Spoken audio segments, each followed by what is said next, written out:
What it do, what it do, what it do. Welcome in, y'all. Welcome in. Good morning. How is everybody feeling today?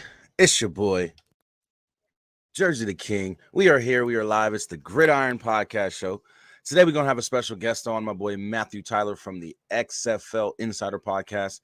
So y'all get ready for that. We got some XFL Combine news. We got a bunch of NFL news. We got some NCAA preseason top 25 ranking news and what I think my ranking is going to be going into the regular season for the college football regular season coming up. And we're going to go over what I feel the top 25 is, in my opinion.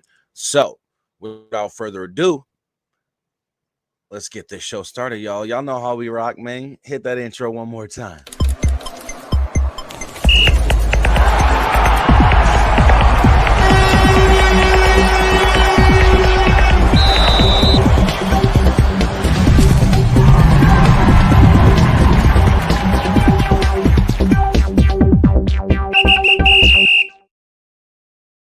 Well, let's get it on. What's going on, Matthew? What is up, brother? How are you today?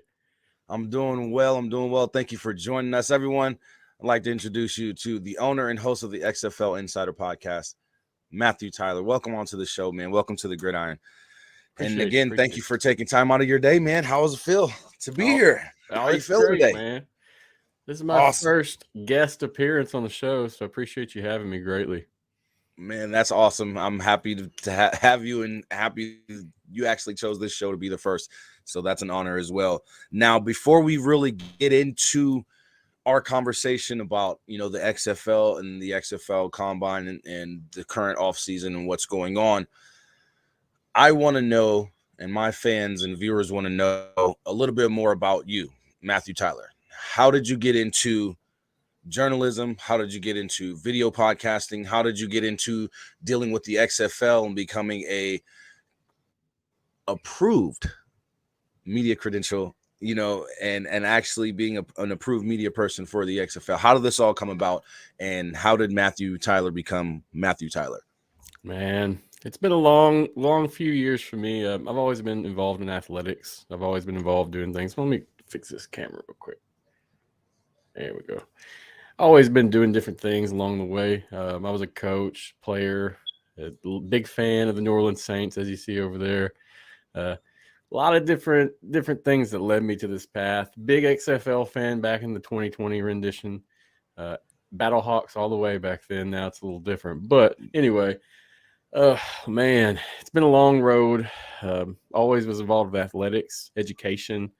I really enjoy helping people and doing things. So I feel like that was my biggest involvement getting in this, just getting the word out about the XFL. There's you right there with some of the New Orleans cheerleaders. Yeah, man, I'm pretty active in terms of sports. I've been to a lot of games, a lot of events. Like I said, coach, played. Oh, sorry about that. Yeah, that does that to me too. Is this the AAF? Yeah. So that's the AAF. That's the Alliance of American Football that came out back in, I want to say 2018, maybe 17. I can't remember exactly. That was at the Memphis Express game in Liberty Bowl Stadium. That was the moment that I fell in love with spring football. So that's a very important piece. That moment right there. That I think it cost. Yeah, bro. That was. It's not no beard. That was like 20, guys, no beard whatsoever. Bro. That was actually during a coaching a point in my life when I was coaching. I coached at the school that I actually went to high school at.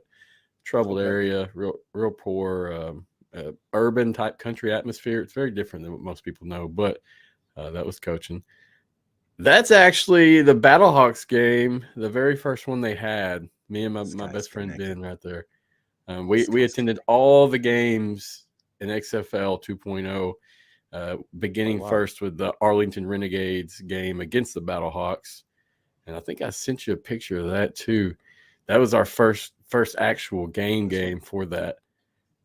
As you see, and if I remember correctly, the X-Fan show to our left, they were behind us doing a live. Yeah, you sent me that during that time.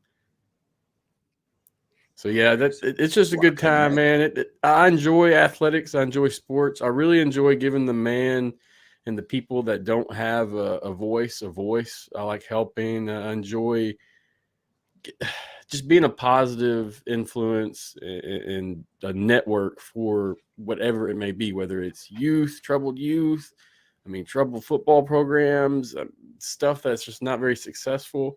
I feel like I have a niche that I really can work and get things going and involved. What led me to start the podcast actually was just posting on Facebook, man. Back a couple of years ago, last year, I started posting heavily in groups and such and got some feedback, started having some good discussions. One thing led to another, and I said, hey, let's just start a page, see what happens. So I started the page. Intended on doing a podcast, but it was supposed to be just something like quick, nothing really significant. Fell into a group, Ambush Sports. I found them through the discussion boards as well, and hooked up with them, and kind of met some other guys that could really be some role models and foundations to get like the skills I needed to do the video casting as well as audio casting. Because when we first started, it was just an audio podcast. So it was a lot more work, a lot more stuff was involved. You couldn't just pop on air and do an interview. We had different pieces we were connecting together, editing them, and it was a lot more work. But as I say now, like this is super enjoyable. I want to say thanks to Ambush Sports. They're really the people that got me into those games as credentialed media. I shot my way around when I was just with the podcast numerous times, and I could not get much feedback. But once I hooked up with Ambush, I met the people I needed to meet that got me in, and I was credentialed.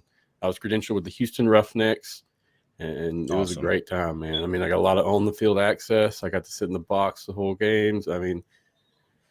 Stuff that I never saw as a coach, fan, player, things that you never even knew existed. Windows opened up and stuff happened. So that's really how I got involved in being a credentialed media.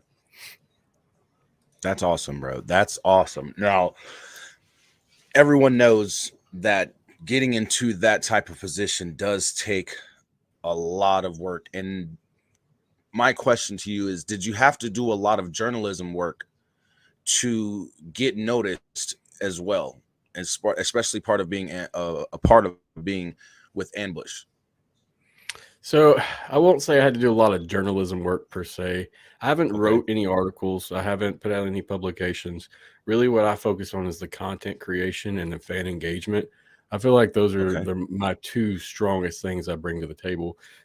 Back last year, that was the content creation. And that doesn't mean videos. It didn't mean that. That meant like highlights or advertising the player or showing things off. It wasn't anything significant. So I would say that is what brought me to the table with Ambush Sports. It wasn't necessarily a journalism. I can write. I've got a master's degree. I've got an academic background. But I tell you, it's like after you do that stuff for so many years, man, it's not enjoyable. You get burnt out. Exactly. Yeah, it's not enjoyable.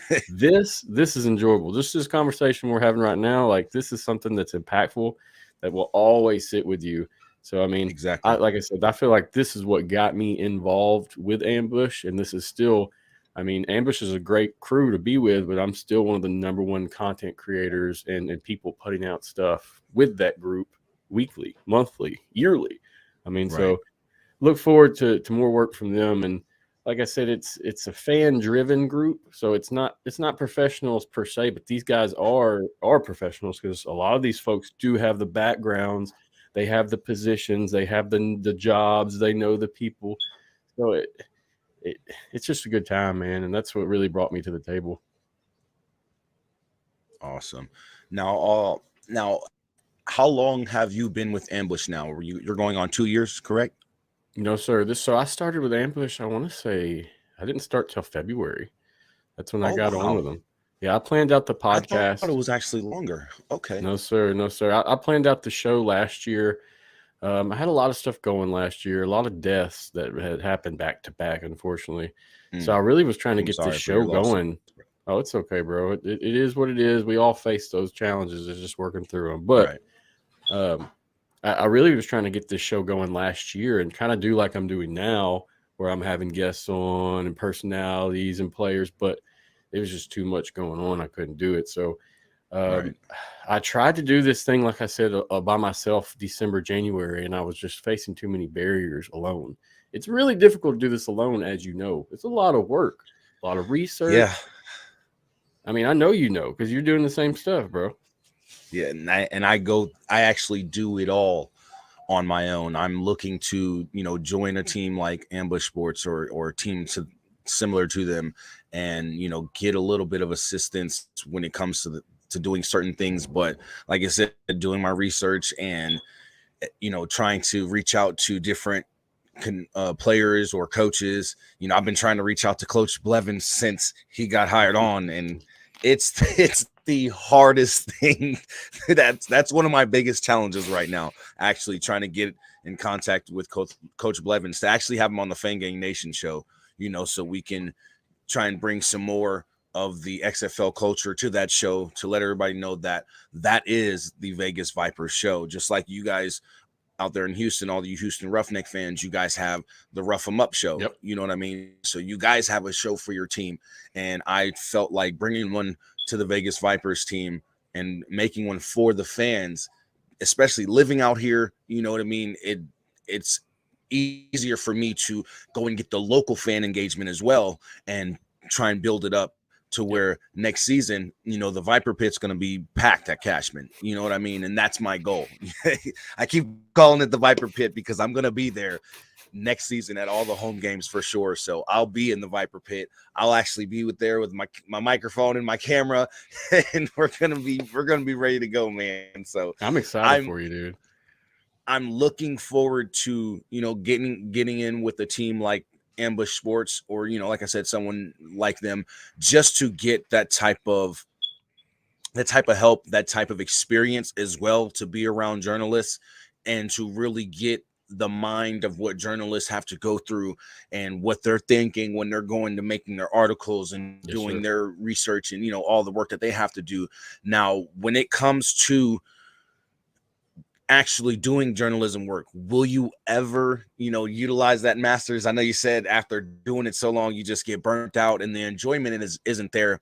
But now that you have the enjoyment doing the video casting and, being out there, having the media approval to go on the field and get all that field access and possibly, locker room access as well, would you consider doing some type of journalism if need be, to further your career? Oh, no doubt. No, yeah, I definitely look forward to the future, what happens, but I mean, it's just one step at a time, and I'm a perfectionist. I like to do things, and I like things to be perfect, and not necessarily top of the line perfect, but I want my product to look good. I want it to sound good, and I want my brand to be legitimate. Exactly. But yeah, I definitely feel like I could write down the road or sometime in the future. But honestly, Jerzey, man, there's no time right now. As it goes, it's busy.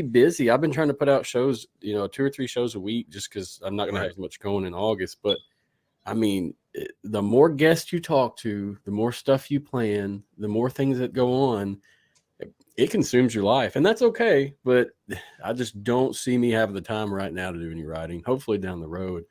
I do enjoy writing. It's not a bad thing, but I feel like this right here is where it's at for me for now. And I had a guy, Avion. I don't know if you're familiar. Avion Plummer. He's going to be joining me as a contributor to the podcast. So I'm getting these personalities. I'm getting these people so that I can take some of that load off my back and work on other things such as writing down the road. I really, when I come into this, I don't want to be like anyone else. I want to be myself individually. And so, trying to take components of each thing is really what I want to do and give the fans what they want. Exactly. Completely understand. And that's actually something I was thinking about too, getting a co-host or, someone to help out with the show, because like you said, it is very, very time consuming. It does take up a lot, having to do the research, having to do all the content creating, the editing of videos, and, preparing for shows like this, and, reaching out to different people to get them on the show and get different guests on the show. It's a hard process and it's a long process, Sure. especially when you're trying to be as successful as we are when it comes to all this. What's going on, Gabriel? Welcome into the show.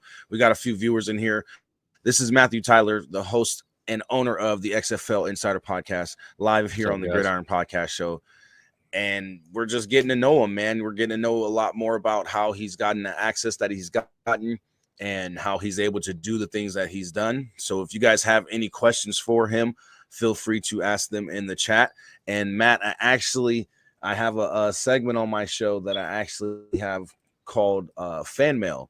And for you today, we actually have some fan mail.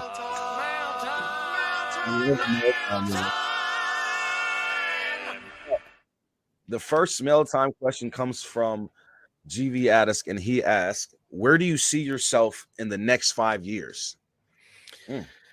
Whew, that's a tough one. You know, right now it's month to month. I definitely see myself doing some kind of network and contribute. Sorry, I can't talk today. Some kind of network work. I want to work with different places. I want to work with different people, collaborations. I don't care necessarily. I'm not going to align myself anywhere, but you know, I definitely just want to be successful in what we're doing. So far, right.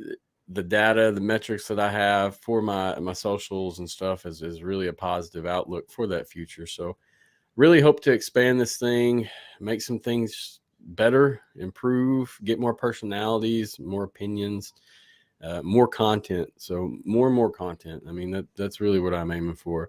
I feel like as we go with the XFL and as well as spring football in general, we're going to have a lot of things to talk about, whether it be players, news, coaches, whatever. I mean, there's going to be a lot of stuff going on. And this little niche here, there's not too many personalities doing things. I mean, we've got a few stuff here and there, but if you want to watch and get some inside information, there's not many places you can do that without researching all this on your own, from my opinion. So I really just want to improve that aspect of the alt sports community.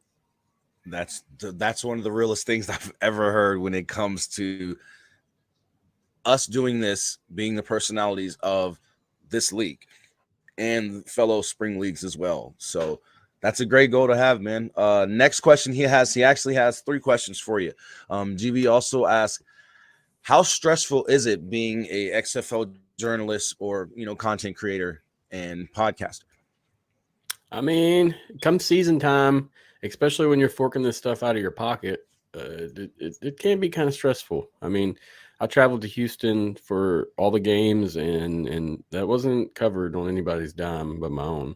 Need be, I mean, you get into the game for free. They feed you. It's a really good experience. They give you drinks. I mean, it's not like you're not there sitting in the stands. You're in a specialty place. But I mean, that aspect alone consumed my life during season. Once the season was over, this isn't as stressful, but it's definitely a mark on your life. I mean, you could ask my girlfriend. I mean, this is what I do. This is what I do all the time. So, you know, I won't say it's stressful right now. In season, it's a little more stressful, especially when you're traveling hundreds of miles or 100 miles for these games and events. So, you know, I'd say probably on a 7 to 10 during the season. Right now, it's probably like a 5 out of 10. It's relaxed. I mean, I'm sitting in my office with my stuff. I'm still not done doing the studio, but I mean, how nice is this? Just having a conversation in my office with you while you're in Vegas. I'm in South Mississippi. I mean, wow, that's awesome. Yeah, I'm on the coast of Mississippi, all the way down, man. There's actually a beach down here and everything. Oh, that must be beautiful. Thank you to the viewers watching on Facebook as well. Dorian, Jessica, thank you guys for coming in. Thank you, Jessica. I'm proud of myself, man. I'm happy to be at this place now. You know what I mean? And you know, actually succeeding with doing this and getting recognized as well. You know, so it's a good feeling. Next question from GV Addisy asks, what is your favorite part about your job? Helping the players. That's it. I've really got to experience talking to some of these guys that haven't made it to the league or trying to make it to a league or trying to make it to the next step in the league. And whether it be an interview on air or just phone conversations or through Twitter or Facebook, I found that getting to know these guys and just getting their stories out is really the most enjoyable thing I've found so far about this whole experience. all these people and all these different aspects of life, they're so different, but they're somewhat similar. And a lot of these guys are working through a lot of adversity, a lot of issues, a lot of things that they can't help, they were born into. So I would say that getting some exposure on these men or women, if there is any. I mean, I'd love to interview a woman anytime. So come on. I mean, either way, I don't care. But Right. Just saying that, like that's the most enjoyable experience so far, hands down. I mean, I've had many conversations with these athletes, and most of them were not on air. This was through the phone or through Twitter. And you get to find out what's really happening. Now, I'm not going to go around telling everybody's business, but just knowing that and just being able to appreciate those aspects of that player, man, it makes a big difference in what I'm doing daily. Yeah. And I want to say, Jerzey, man, you're doing a good job too. I noticed you about 2-3 weeks ago. I started watching, paying attention.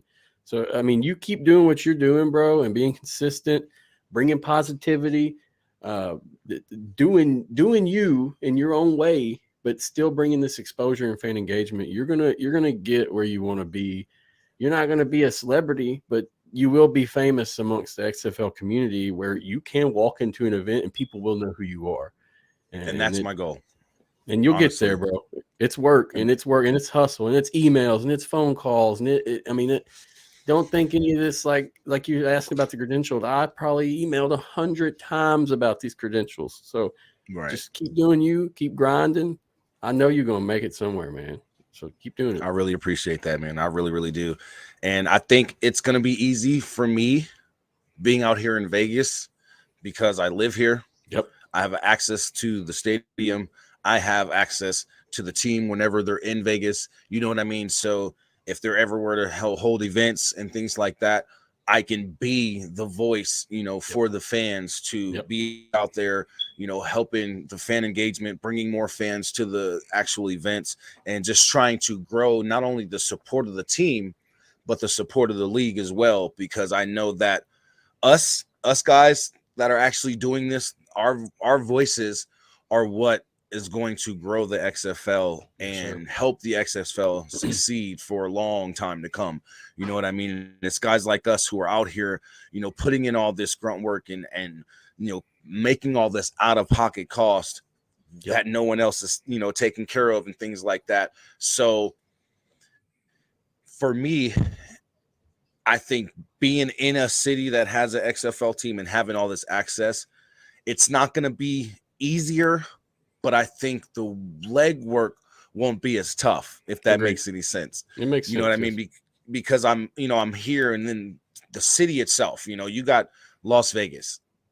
You can't deny just the attraction of the city of Las Vegas itself. So if we can bring that attraction within not only the XFL team of the Vegas Vipers, but the league, I think making it blow up out here in Las Vegas will be easy for me. So I really appreciate you saying that, because my goal is to really maximize the exposure of not only the Vegas Vipers, but maximize the exposure of the XFL in the city of Las Vegas. So I'm going to be doing some local things, you know what I mean, out here that's going to actually try and, build that trust back up with the fans who lost the trust in the XFL and the XFL, especially from the 1.0 version when we originally had a Las Vegas Outlaws team. So it's just about bringing that fan engagement back, like you said, in the grunt work of actually going out there and doing all the footwork yourself.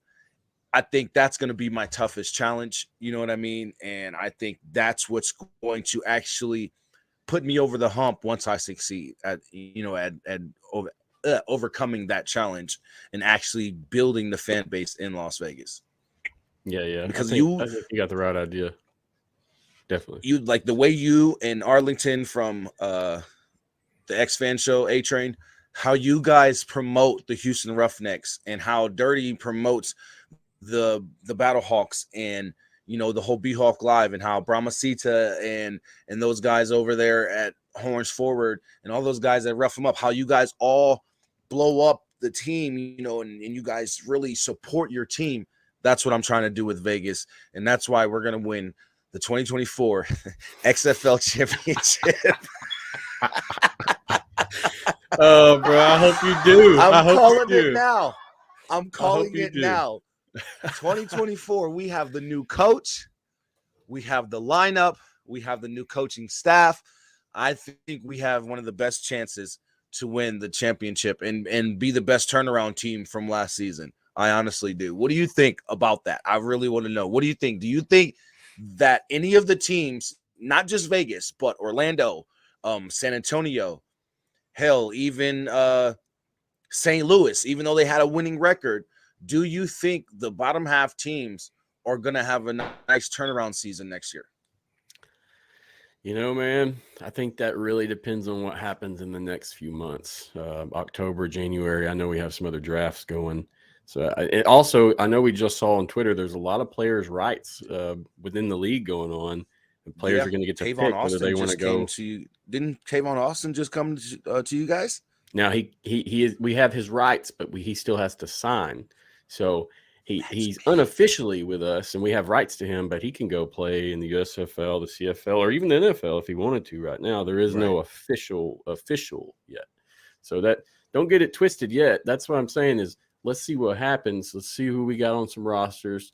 Let's see what other coaching changes may happen, and then we'll go from there. Come November, October, then you're really going to hear my opinion on who's who. But right now, man, it's kind of hard for me to speak analytically about it because we don't know who's going where, who's coming back from where, who's getting sent from where. I mean, there's a lot of factors in there that I just got to sit and wait and see what happens. Of course, I'd love my boys, the Roughnecks, to win it. And from the news so far, it looks like the Roughnecks have an elite squad ready to roll, especially like my guy, like Bryson Eileen and all those guys, Brandon Silvers. I mean, those are all my guys. But once again, what happens if they get called up? What happens if they go play in the CFL? What happens if they do anything else they want? I mean, we don't control that. So that's why I want to say.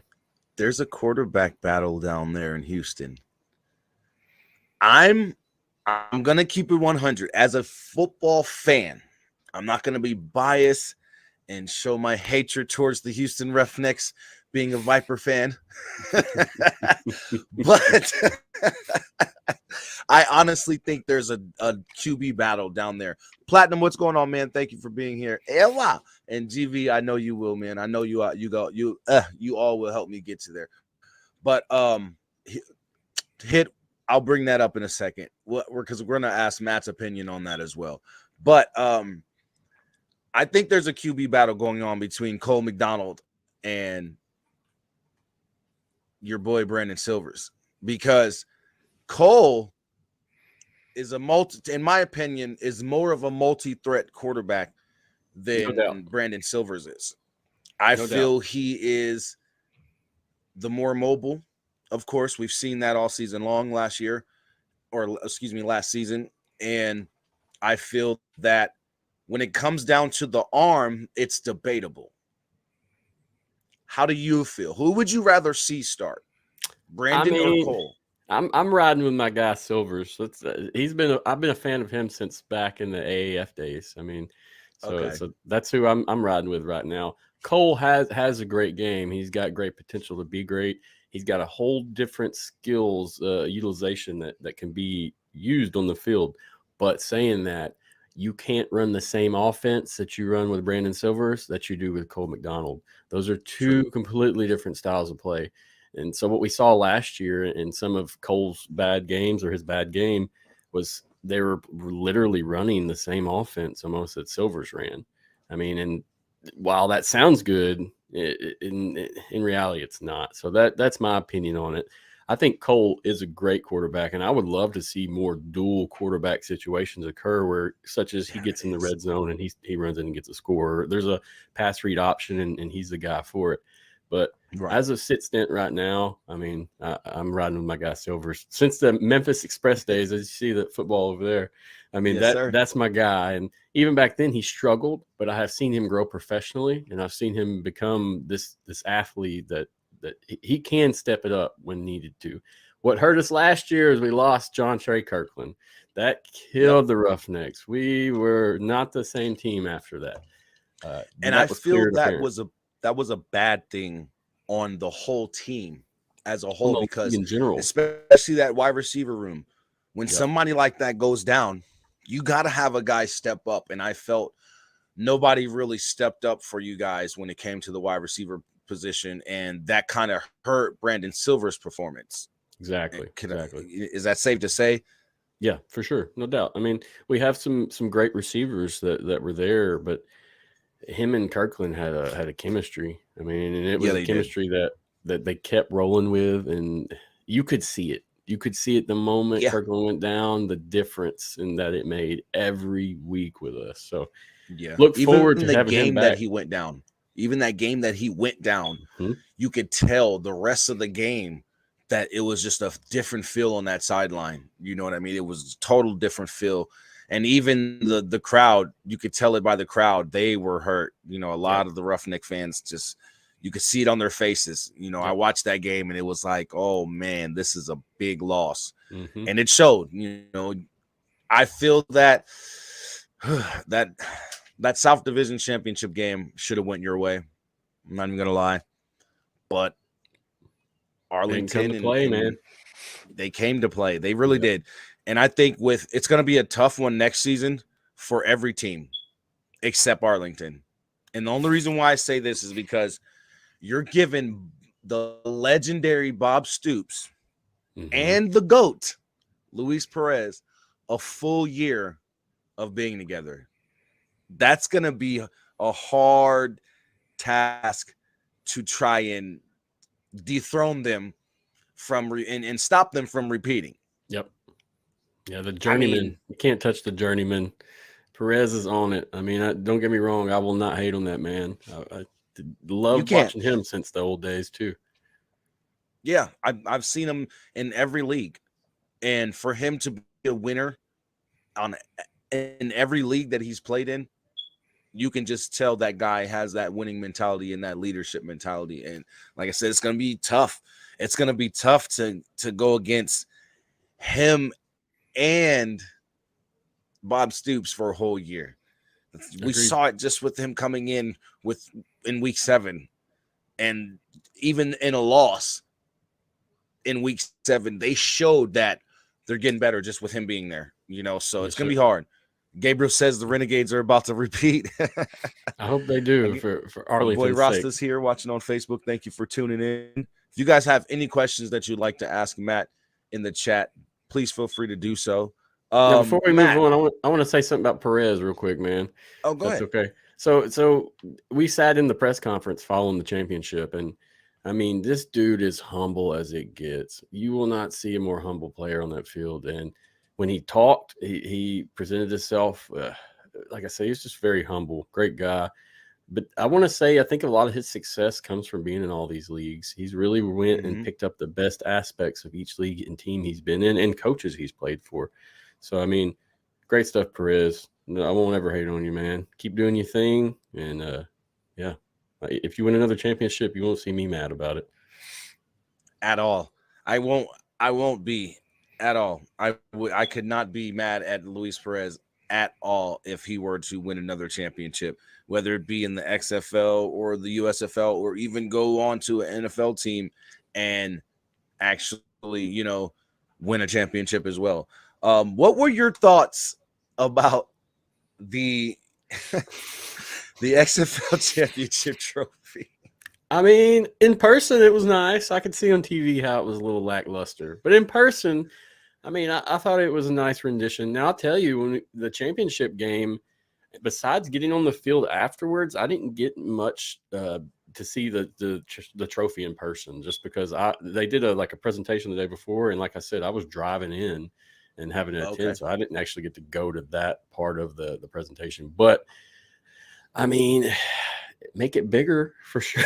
But I like the pieces of the divisional championship fit into that. That they all fit together. It was like a puzzle piece almost. So I thought that was pretty interesting. But definitely, I mean, a little more flashy, a little bigger. Could definitely use a little bit of improvements. But for the most part, I mean, it's fitting for an XFL championship, in my opinion. It is fitting, but I feel that the Oreo bottom is one major thing that needs to. It's like a big Oreo cookie, man. And then it's like they put the North Division Championship, the South Division Championship, threw them together, and the glue is in the middle, and that's the bottom of the championship trophy. It's like a big Oreo. So I think that's one thing that needs to change for me. That's one thing that needs to change. I like the medal football. I like the football and it not being, a full football like every other trophy. You know what I mean? Because the NFL, you got a whole football. Yep. Even the USFL's trophy, there's a whole. It's similar to the NFL trophy, so it's a whole football. But the XFL shows you, those missing pieces. It's like they represent that Player 54 model exactly in everything that they're doing. Like those missing pieces of the football, it's like, hey, it's those players who missed out on an NFL roster. You know what I mean? And the league is full of them.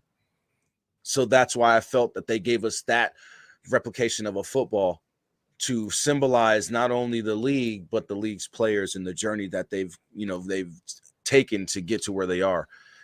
And I do like that aspect of the trophy. But when it comes down to the rest of it, I think the bottom needs to be redid. Like you said, it needs to be bigger and a lot more flashier. Honestly, it needs to be a lot more flashier. Now, what did you think about the combine? Now, are we talking about the actual combine or the live stream? What are we talking about here? All of it. Got you. So I thought the combine in general, it was really good. I'm glad they did it. Of course, there's room for improvements. There's things that they could do better. But saying that, they gave the fans what they wanted. They interacted. Like you were in on the chat. We had a lot of celebrities, a lot of famous folks popping in, a lot of XFL people popping in. We had a lot of stuff going. They were doing giveaways. The testing, I'll just start with what I think could improve first. The testing, I definitely think they could have given us more evaluation numbers, especially individual data, just simple things like the 40 times or something. Talking to players, what they did was effective, and they did it in a way where these players could do it adequately and not have to kill themselves. So it was good that they did things like this. But then again, not all that information is released. I think we had the top 5 of each category released per skill group. Well, I mean, that's awesome. But that's just the top 5. What about the top 10? What about the top 20? What about, what top 50? Let's see all these numbers. Let's compare these guys. Because come season, exactly. Say Joe Schmo 2 does better than Joe Schmo 1, and Joe Schmo 1 had all these metrics that were supposed to be better. Like, I want to know that. That's part of that Player 54 story. So I'll say that's something that could have been improved on. Otherwise, I thought it went great. Marketing was fantastic. Fans were engaged. People wanted it. Yeah. They could have probably released it a little earlier, put out some media press releases and such. But otherwise, stepping it up for year 2 already. We're seeing constant content be put out, constant stuff be created. Yeah. So, I mean, that's how I feel about it right now. Time will tell. Shout out to Josh Sella. Yeah, no doubt. Definitely shout out to Josh Sella, man. He's been putting out XFL content on YouTube every single day. He's promoting the XFL on Twitter every single day. You know what I mean? So big shout out to Josh Sella, the new marketing director for the XFL. He's really making a change for the marketing scene on the XFL. And I think that's why a lot of people showed up to the combine. Even celebrities showed up to the combine. Like, we got to talk to football players, guys. Like, we really got to talk to some NFL players that popped in on the YouTube chat. You know what I mean? Like, it was a really live event. The cameraman on day 2 of the combine, but day 1 of the live stream, he was horrible. I think they were just working through some issues because, as you saw on that second day, I mean, it was much more improved. Yeah, I mean, but they were just they listened to us. Yep. They listened to what we were saying in chat too, though. Yep. I've asked a lot of people were saying, and a lot of people were saying, hey, put the players on and put the interview in the small picture-in-picture box, and then the very next day, that's what they did, and we got to see more of the drills and what they were actually doing. And that's one thing that I enjoyed. Did you like, or would you have liked to seen them especially when they did the players interviews, would you have liked to see them put the players, at least their name and their combine number?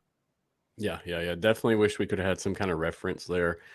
Just because I was looking for my guys that I've talked to just to see, like, hey, is that them? Is that them? And I didn't know where they were. I could make out face and hair, and otherwise it was hard to really, tell who was who.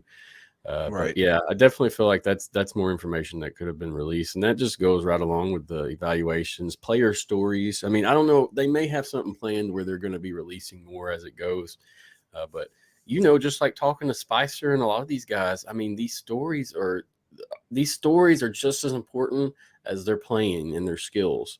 Knowing where they come from and who they are and what made them this person is what really is what's going to capture the fan engagement and make people appreciate everything a lot more. You're giving a guy like Spicer a chance when nobody else is wanting to, and he goes and shows out for you and does whatever for that team. That's a story worth never forgetting or letting go. So, exactly, and especially where he came from. You know what I mean? Yep. And it's another guy that we were trying to get interviewed was Joshua Flowers, and just some of these other guys that we've personally been able to talk to. We were trying to get them to interview, and they didn't. It's okay. We're not going to be too upset, but I think what they did, because I was actually in the Mark cast yesterday, and I was speaking with Hallie Sandor, and she was telling us, asking us how we liked how the combine was done, especially on the streaming side, and what would we like to see, for the future of the XFL when it comes to streaming certain events. And you already know what the first thing that was said: the drafts, the participants in NFL training camps draft coming up in October, as well as that.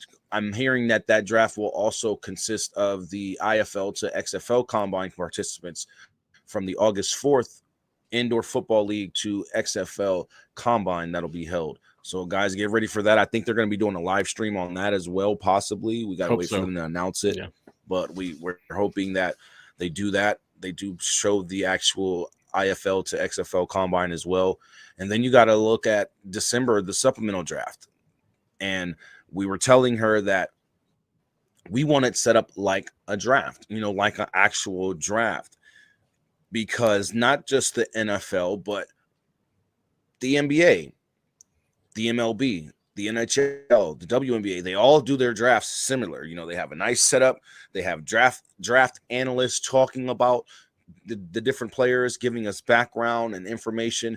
And one thing she said was it would be hard to get draft analysts such as Mel Kiper and Todd McShay. We don't want those guys for the XFL. We don't, because Mel Kiper don't know what he's talking about half the damn time anyways. So I'm not a fan of Mel Kiper when it comes to draft analysts, because he'll say, oh, this person's projected to go third, and they end up going second round. You know what I mean? So I was stating to her, hey, get some lower level draft analysts, guys, who actually pay attention to the talent that's coming into the XFL or here competing to, try and get a spot on an XFL roster, and they know about these guys. Get guys like that. Go get Scooby Mageza and other, get KJ Daniels or KJ Sales, get Sam Acho. Boom. There's your three guys for the commentary. You know what I mean? And then you got your draft analyst.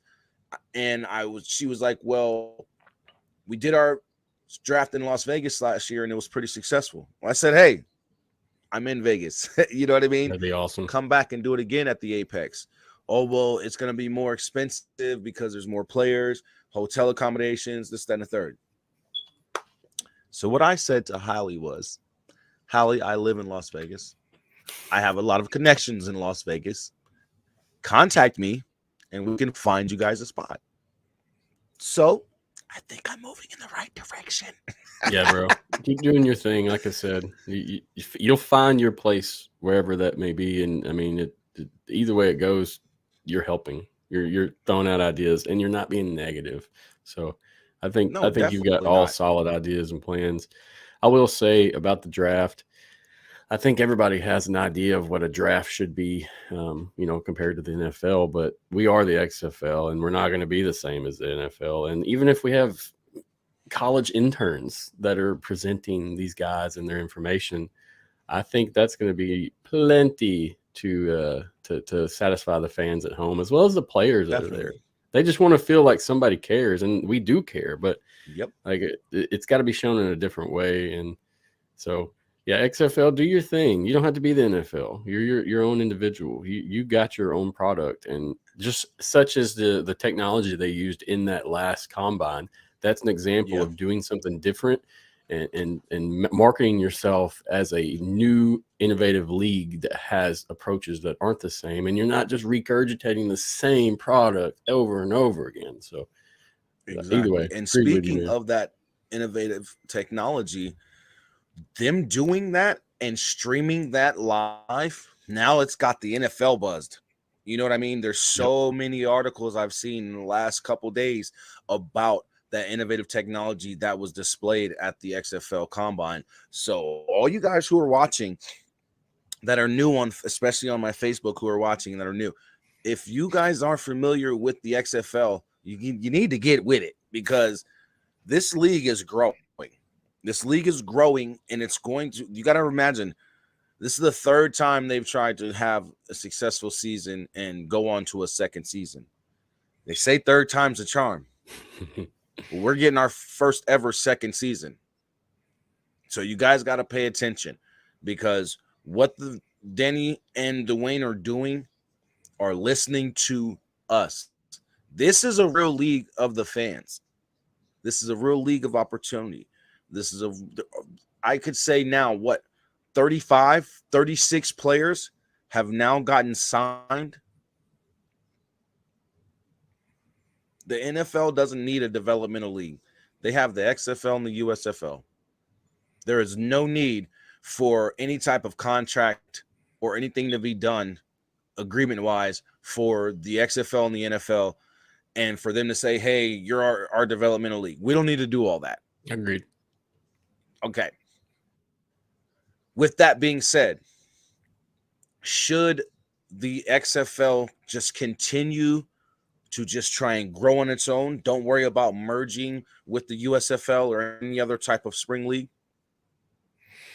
I mean, in my opinion, the identity right now is good. I feel like a lot of our skill is being split between the two leagues, and that's my opinion. I mean, I'm all for the XFL, but I'm not against the USFL in any way, shape, or form. In no way, I'm here for both succeed. But a combination approach, not speaking business-wise, just playing-wise, man, that would be nasty. Can you imagine some of these guys playing games together, coordinating some of these offenses and defenses, some of these top guys in the USFL, top guys in the XFL? Man, that'd be a different product. So I would say a merger someday, just in terms of players and skill, would be awesome. But the business side, no. The XFL has its identity. It has what it needs to be successful. But like I said, I don't hate on the USFL. I wish all those guys love, success, either way. I mean, I'd cover both if I had time, to be honest with you, but I don't. And I enjoy the XFL much more. So I'm a little biased towards them. But then again, like I said, I think it's good on its own for now, no doubt.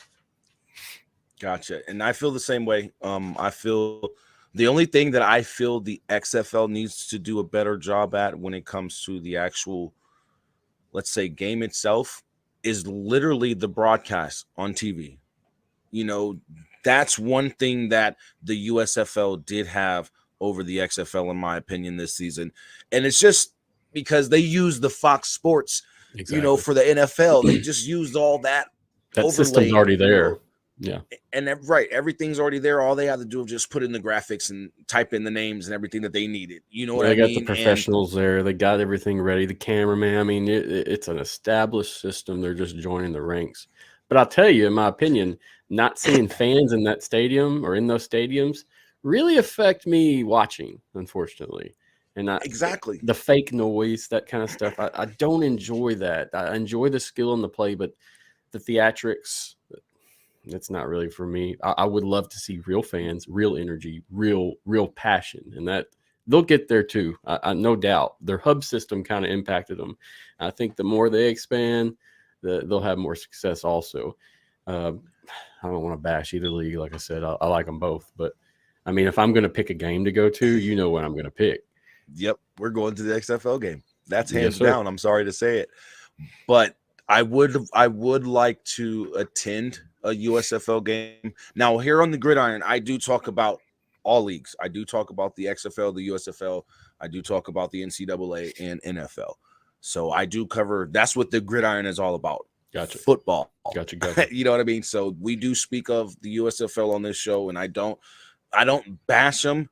I just give my constructive criticism. Yes, in sir. my opinion, going into this third season, you got a head start on the XFL, and I think this is where it's going to hurt the USFL. You have a 1 season head start on the XFL. They're going into their second season. The USFL is going into their third season. With them going into their third season and reverting back to utilizing the hub system instead of continuing on with the plans of finding fields for their actual respective teams, how much of an impact do you think that's going to have on the success of season 3 for the USFL? They're going to have to bring the heat, no doubt. But everybody, the fandom for each one has its own group of fans. And you'll see, I mean, right. You got this and you got that. And I don't think, honestly, on certain aspects, either league could do wrong to chase off those fans. Now, right. If we were talking about the XFL 2.0, the Vince McMahon era, that was very successful. And if you talk to a lot of media personalities, a lot of news journalists, anybody, they're gonna preach about the way that league was compared to now. And that just means in terms of community engagement, fan engagement, interactivity, all these things they really had going. If we had that going, I don't know if the USFL would be very successful. That's my opinion. But the product now, like you said, we have a new product. We have a second year in. I think they really do have the opportunity to use that same momentum from then and blast forward. But we'll have to see what happens. That's just my opinion. Okay. It makes sense. It makes sense. To answer that question on my end, if they don't put fans in the stands, I think it could impact them trying to go into a 4th season. Oh, yeah. Because cutting off the idea of getting every team a field. Thank you, Gabe, for popping in. I appreciate the like. Don't forget to like the stream and share the stream. Subscribe if you haven't, guys. But in my opinion, them going into a 4th season and trying to get rid of the hub system, I think it might be too late. I think it might be too late because you look at it like this: of them cutting off the idea of continuing to go forward with getting their teams, a respective field in their cities, to sticking with this hub system. Again, the problem that they had last year is going to be another problem that they have to face again. And it was a problem in the first year, but not as bad because people were anticipating the USFL. But your fans have to travel for games. Yep. And that's going to hurt the attendance every time. The home identity is really needed for you to be a true fan. You really need to be at home. You need to have a house. You need to have somewhere to protect. I mean, that's part of being a fan. So, I mean, that I couldn't agree more on any of that. I'll say, like, for example, the New Orleans Breakers, that is the name, right? Do I have that correct? Now, if they were in New Orleans, I would be there. I would probably be there for every game because that's awesome. Football, any football, give it to me. Yeah. But I'm not going to travel to wherever they were playing to see them. I think Memphis. I think they had to travel to Memphis. So I love Memphis, like I told you. I think they either had to travel to Memphis or Birmingham. Either way, that's their home games. Hundreds of miles from me currently. Sorry, guys. I'm not going to travel that far. But if you were in New Orleans, you could bet that community and we would be there because whole different vibe when it comes to that. My buddy Gabriel Garcia from the Gridiron Nation podcast, he's a New Orleans Breakers fan. He said, I love the USFL product on the field and presentation, but it won't survive season 3 in the hubs, even if they add 2 more cities. Yeah. Now, do you think that they're looking? Are you thinking that they're looking to add 2 more hub cities instead of just adding the rest of the 4 cities for the teams? I mean, have you heard any news on that? Personally, I don't keep up with it. XFL all the way here because I just don't have time. The stuff I know is from interviews I've heard or listened to as well, or talking to people like James Larson and Christian Palantonio. These are all guys that they know that product and they know it like the back of their hand. But personally, I don't want to speak on it just because I don't want to speculate without actually knowing any kind of facts. Respect that. I respect that all the way. Now back to the XFL then.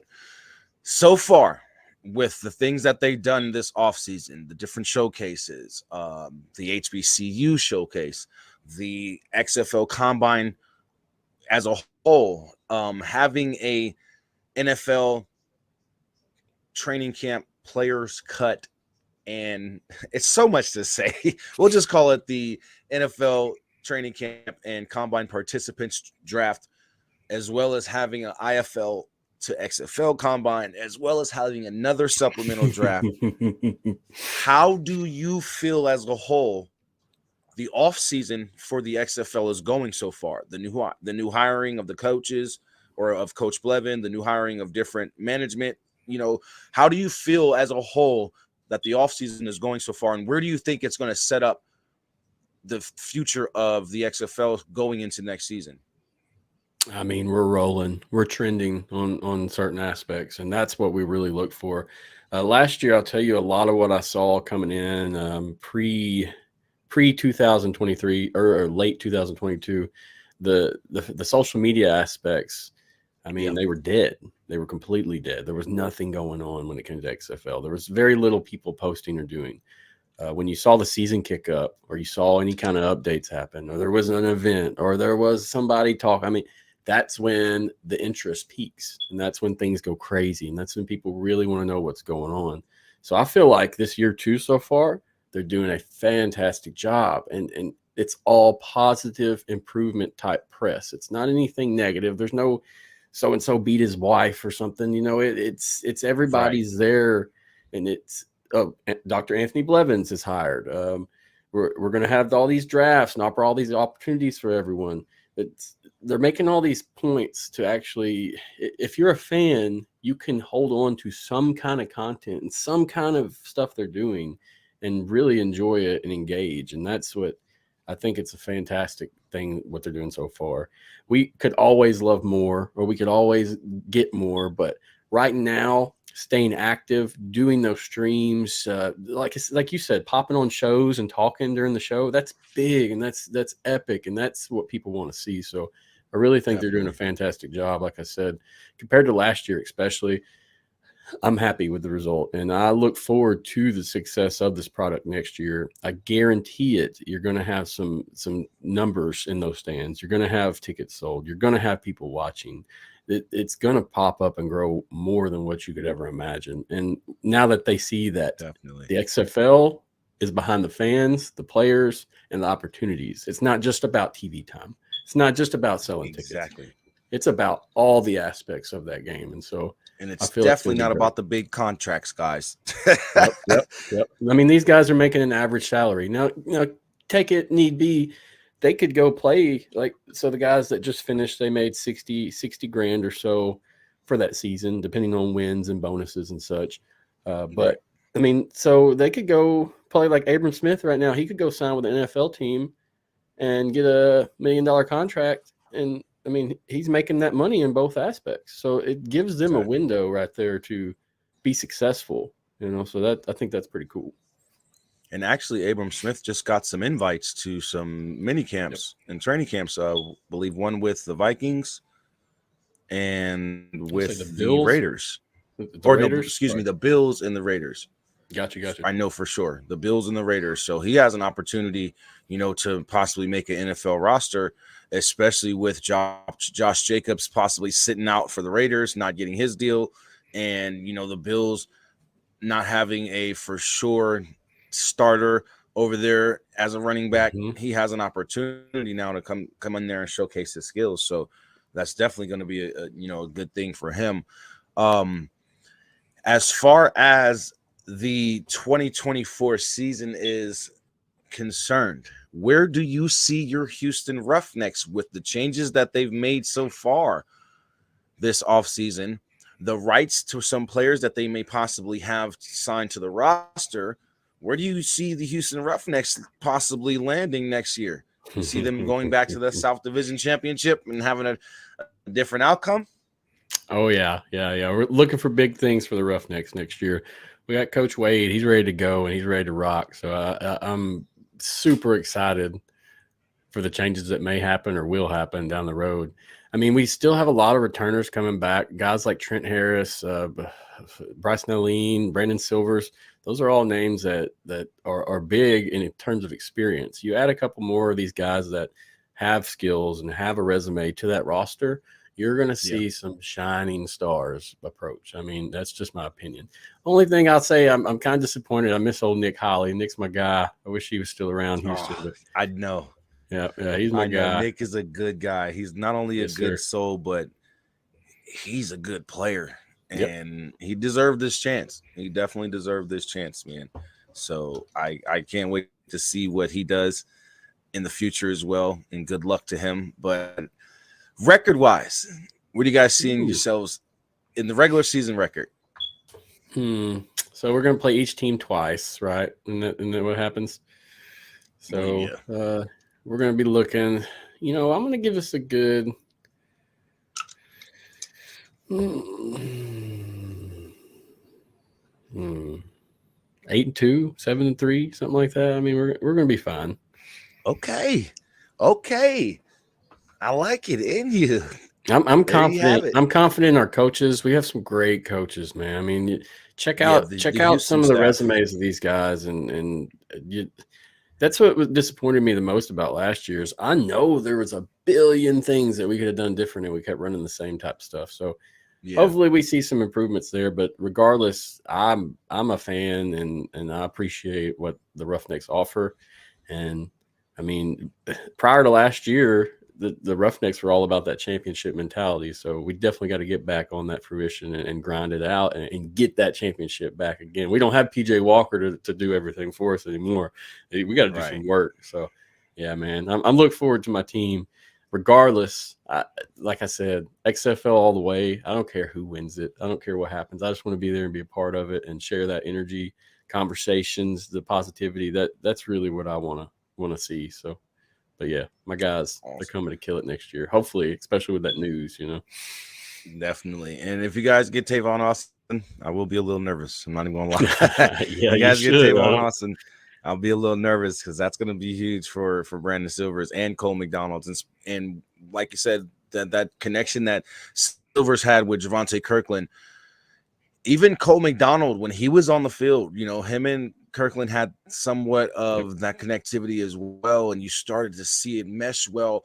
If Cole needed to get out of the pocket and move upfield, you see Kirkland right there trying to set a block for him, and give him that space he needed to break that run and pick up those yards that they're looking to pick up on that play that may have been broken. You know what I mean? So just the connection that the quarterbacks and wide receivers have on you guys' team is kind of scary, man. I can't even lie. It's kind of scary, but it's also good because it just shows that the talent that the XFL is bringing in as a whole is good talent. And these guys are getting a chance to really flourish. The people who didn't get their opportunity in the league in the first place, they're now getting the opportunity to, not only better their skills, but now have a better opportunity of getting back into the NFL, or for those guys who aren't looking to go to the NFL anymore and they're looking to be a star in the league, this gives them an opportunity to be a star in the XFL and be a face of the franchise, which I think a lot of players are looking at, AJ McCarron as being the face of the franchise right now, or the face of the league right now. And I kind of agree. Do you feel AJ McCarron right now could be basically the face of the XFL right now?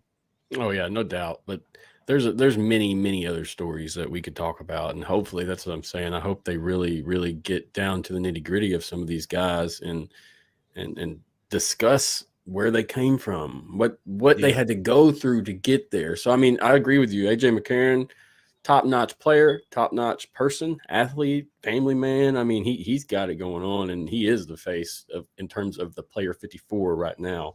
But that can be spread amongst any athletes. I mean, I'm sure, like I said, multiple guys, man, they've all got stories. They're all coming from hardships. I mean, not everybody, but a lot of them. And whether it be, they struggled academically or they struggled to eat, these are all things that we need to know in order to understand how that mentality of that man is the way it is. And wow, he had to push through the grind to get to where he is. So exactly. I look forward to hearing more stories personally. I told you that's the most enjoyable thing so far. It's this player development in terms of life and football. And so that's, go McCarron, you're killing it, bro. But there's room for others as well. There definitely is. And I feel that there's going to be a lot of shining stars in the 2024 season who's going to be looking to have their face be classified as the face of the actual XFL, or even just the face of their franchise in the XFL. You know what I mean? So yes, I definitely agree with you on that. There are a lot of guys with a lot of talent in the XFL. There are a lot of guys who, like you said, their story, where they came from, their background on how they got to where they are, just shows, that their story needs to be told too. They've come from somewhere too. You know what I mean? And I feel, like you said, those stories need to be told. So I feel in the draft, they should try and do that. They should try and give us some type of background on these guys, and actually, let us know who's coming to our teams and what we can expect from these players. And like you said, through the mentality aspect of what they've had to go through to get to this moment in their life. You know what I mean? And speaking of a player like that, we were talking about Jeremiah Spicer, who we both have spoken with and interviewed. He actually has a Netflix story coming out. He has a Netflix special coming out about a story. You know what I mean? So that's also something to look out for, guys. Jeremiah Spicer, he's one of those football players who made it to the NFL, ended up getting cut. And then he went around a bunch of different spring leagues, and he's just been a force in a bunch of different spring leagues. But where he came from is such a touching story, man. It really is. And there's a Netflix special coming out, so you guys be ready for that. He's been posting that, and I've been following along on how it's doing too. So it's almost done, guys. So get ready for that. I'm excited. Now, if you guys want to go on, I am too, bro. I really am. I saw some of the taping. He sent me a photo and some clips of him getting recorded, doing the documentary, and it was pretty dope, man. But if you guys are looking to follow the XFL podcast, his links are at the bottom. Go ahead, Matthew. I was going to say, did you ever watch the Last Chance U? Yes. So yes, I did. We saw like Chauncey Rivers. Are you familiar with him? I shared a picture with you from before a game. I don't know. Maybe you could pull it up, dude. I sat and observed him on the field before a game, probably week 5, week 6, something like that. And I mean, humble man, sat praying in the end zone for 10 minutes, 15 minutes prior to the game. He was doing the same thing. That's the kind of stories we want as fans. That's what we want to know. Yeah, there we go. That's much respect for those guys, and those stories really are popular. I mean, if you haven't, guys at home, or even you, Jerzey, if you haven't watched The Last Chance U on Netflix, check it out ASAP. This is the stories and the Player 54 stuff that we are talking about right now. Yeah, I mean, definitely. These same guys, they've had to hustle, bro, and much respect to every single one of them as they go. The JUCO guys are like none other, and I have much respect for them. Yeah. Kill it. I love the JUCO JUCO guys. And even the HBCU cats, those guys have a story as well too. And their story is a little bit different as well, because there's a lot of discrimination. And it's not because of the color of their skin, it's because of the university they attend. And that's the worst part. It's just something that should be changed. You know what I mean? And I applaud the XFL. I really, really applaud the XFL for actually holding an entire showcase for HBCU football players and giving them an opportunity to showcase their skills, man. I really applaud the XFL for that. I gotta. I agree we gotta applaud them because that was fantastic. touching. You know what I mean? That was touching for those boys, for them to know that somebody, some league out there cares about their talent. You know what I mean? And they didn't just go to school to play football and do everything they could to try and get to the NFL just to not even get looked at, just to not even get a chance in the draft. And for the for the XFL and even the USFL to actually look at the talent in the HBCU universities, it's just an amazing thing, man. And I applaud these guys for doing that because those boys really need a chance as well. You know what I mean? If Division I, Division II, Division III, JUCO college kids are getting opportunities, these HBCU kids need to get opportunities as well. Yeah, no doubt. And I'm super excited about that too. It's just another window that they open up for more. And the stereotypes behind HBCU schools is ridiculous. And that's what I've had discussions online about it with people that, isn't that racist? No, it's not racist. It's American history. It's heritage. It's these guys and the contributions that they provided academically and athletically are like none other in our society. And people need to understand that this is HBCU is pristine. It's not anything bad or negative. It is pristine. And if not, they have different experiences, but they're just as important, if not more important, because it opens your eyes to how things are. So like you said, it's great that they get some time to shine. It's great that they're shaking off some of these old stereotypes. I mean, it's great, XFL, and you did a really, really good job. And like you said, man, it's touching. There's not much else you can say about it. It really is. It really is because these guys really get a chance, like a real chance to actually show off the talent that they have, and when these NFL teams are looking at them, they're like, he's not the next Tyreek Hill, or he's not the next Dalvin Cook or Christian McCaffrey or the next Patrick Mahomes. They shouldn't have to be. Yep. And that's one thing I just despise about the NFL. You know what I mean? It's like sometimes you give kids chances and then more times you don't. You know what I mean? I agree. And I just feel that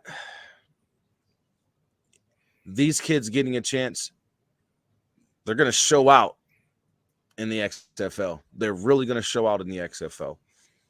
How was your experience at the championship game? I meant to ask you this earlier. How was your experience actually being at the XFL championship game? Oh, man, it was probably the best time of my life, to be honest with you. Attended a lot of events, coached a lot of games, played in a lot of games, and done a lot of different things athletically. But that was probably one of the most fantastic experiences I could have ever had. I had credentials, but I couldn't walk the field and such. So that was disappointed in that. But sat up in the box, talking to all these personalities, media, celebrities, people that we know. And it was a fantastic experience, man. I mean, stuff you can never forget. And it's really what motivates me today to keep going forward and work hard. And that's actually you at the championship game, correct? Yeah, that's me. I think, that's me. I have so many videos, bro. I didn't know what to exactly send you. I got a picture too that I took before I was walking out. But yeah, I got sent you a picture also with Anthony Miller. I sat up by Anthony Miller during the game and we talked, and I got to hear his insight the whole time. And man, dude, I tell you that it was probably one of the best experiences I've ever had in my life. I mean, hands down. Wow. It really was a accumulation of Anthony Miller. Yeah, that's Anthony Miller there, and that's actually in the press box. The press box in San Antonio is awesome because it's actually in the stadium. You'll see a lot of the press boxes. They're up high. You're looking down on the fans. You're in the stadium. There's a little window, and then you can hear and see everything going on. So, bro, it was a fantastic experience there. San Antonio is a beautiful city. Cool. Had a great I used to live there. I've never been there before, so it was awesome. I actually lived there for a year. And I've been to the Alamo Dome. I actually practiced in the Alamo Dome when I went to high school. I went to John Jay High School for a year, in 2003, back in That's my high awesome. school days, and I got to actually go practice at the Alamo Dome, and it was actually pretty fun because we actually got to we didn't get a chance to meet the players, but we actually pulled up to the practice for our practice as soon as the Dallas Cowboys were leaving. Like everybody was getting on the bus going back, to Arlington after their practice. So we didn't get the chance to meet the That's guys, awesome. but they did yell out the bus, and scream and holler at us and say, "Hey, good luck for practice and good luck for the game this weekend." So it was a pretty fun experience back then. And me That being a sounds awesome, Cowboys bro. fan, that was awesome for me. So yeah, Yeah, you San can't. Antonio is a beautiful city. It really, really is. And for those fans there to fill up that stadium as much as they did this season, it just goes to show how much the XFL has an impact when it comes to these cities that need a football team. Mm-hmm. You know what I mean? I mean, if you can make it to St. Louis next season, I suggest you do. I posted a picture or a video on my Twitter the other day, or last night actually. It was the very first game there, and it was wild. It was loud, and it was nothing like I expected walking in, bro. I mean, every seat filled, everybody engaged. It was awesome. They said it was all the way sold out. Yep, and you should, like I said, next year plan a trip. Definitely go and experience that St. Louis atmosphere because so far, just speaking frankly, I mean, it's nothing can compare besides New Orleans Saints in the Superdome. Now that's a whole nother ball game, but yeah, man, dude. I mean, even the Audi Stadium experience is probably not as good as the St. Louis Battle Dome experience. I don't know. I had to experience for myself to really preach on it, but I'll say I've heard that soccer stadium feel is very intense, especially when you're playing. Everybody's super close. Everybody's really loud, and that's why you're getting hit with lemons, is because it's accessible. Yeah. It's right there. The Battlehawks in general, though, they came with a fire and a fury, and that's what attracted me to them when the XFL started that second time around. Like guys like Dirty and Arlington. I mean, I was literally watching them back then, just being a fan and enjoying the experience. And they got me to St. Louis. I mean, I looked through my messages. You can see where I was calling and talking to them back then, trying to just hook up with them and meet up at events and just hang out. And so, I mean, it's a whole nother world that way. And like I said, try to stop in if you can, because you'll never experience anything like that. Oh, I plan on going to the Vegas and St. Louis game. There we go. We play them in St. Louis. Be a good one, bro. I plan to do that. I plan to actually travel to the St. Louis game for sure. That's one stadium I do want to go to for a game. I do want to go to the Alamo Dome. I want to go back to the Alamo Dome for San Antonio Brahmas game as well. So I'm going to try to get some traveling done this upcoming season. Hopefully my arm is doing a little bit better and I'll be able to do so. So that's really been my only challenge as far as like traveling, but we'll see how everything goes. But I do want to come down to St. Louis and definitely meet Arlington and Dirty and the whole B-Hawk Live crew. I'm actually going to have Daddy Ed and Amanda on this Thursday, Fang Gang show at 2 p.m. Pacific Standard Time. So they'll be on this coming Thursday on the Fang Gang Nation show. And just meeting with everybody is one thing I do want to do. I want to go down and meet the Horns Forward crew down in San Antonio. I want to go meet the Rough 'em Up crew down in Houston. So I may be taking some trips next year for the games and really getting my name out there, getting the Fang Gang Nation show out there, and really getting that XFL Vipers feel all over the country. Somebody's got to be a super fan. So you know what I mean? Why not I be not only the team's super fan, but also the team's voice, you know what I mean? And try and get us some more fans out there, man. I get it, man. I'll tell you. What'd you say? Go ahead. I said it's worth a shot. You'll get there. And I'll tell you, man, You really have to experience the games as a fan and media. They're two separate entities. It's really hard to harness the energies and the experience of both at the same time. I tried it the first game and it was hard. I brought my girlfriend. We had actual seats. I had access to the press box, so I did go in the press box. But I mean, trying to go back and forth was almost impossible. But like, definitely experience every aspect of it when you do go. And then same thing for the guys listening at home or girls. If you go to a game, I mean, and get that fan experience, go to the tailgates and reach out to any of these representatives, unofficial representatives of the league, and get that knowledge to know where you need to go to have the good time and be around the fans that you want to experience. But like I said, Jerzey, you come in as media, man. It's professional. You're gonna see a whole nother side of things that it opened my eyes. Like I said, and I've been in athletics my whole life, but it opened my eyes to things that it changed a lot. And professionally, I'm glad I had the skills I had that I could utilize, because I mean, my first game coming in, I had my Roughnecks gear on, I had my blue jeans, I had my, I was ready to go, and I get up in the press box and I'm just like, oh, we're dressed nice. Right. We're presentable.